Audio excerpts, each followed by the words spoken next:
প্রত্যেকটা সন্তান চায় বড় হয়ে নিজের উপার্জনে বাবা মাকে কিছু গিফট দেওয়া, সেটা ছোট হোক কিংবা বড়। গত বছর বাবা মার অ্যানিভার্সারিতে আমি পায়েস করেছিলাম, আর তখন বলেছিলাম যে পরের বছর যদি আর ঠাকুরের আশীর্বাদ থাকে তাহলে তোমাদেরকে ভালো কিছু গিফট করব।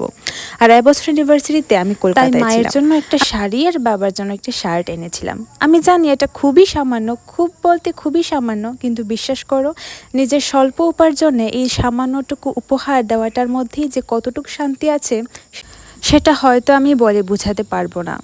সেটা সত্যিই মনে অন্যরকম একটা শান্তি এনে দেয়। আর বিশ্বাস করো এই সামান্যটুকু উপহার পেয়েই ওরা এতটা খুশি ছিল যেটা আমি ভাবতেই পারিনি।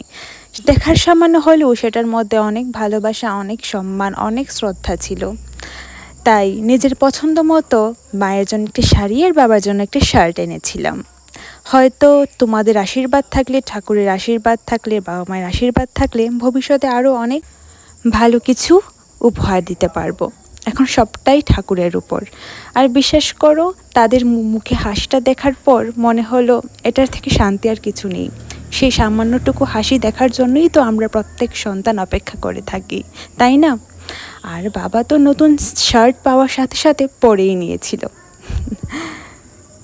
আমাদের জীবনে বাবা মায়ের থেকে আপন আর কেউ হয় না। তাই বড় হয়ে নিজের পায়ে দাঁড়িয়ে বাবা মায়ের প্রত্যেকটা স্বপ্ন পূরণ করতে পারলেই ভাববে যে তুমি সাকসেসফুল।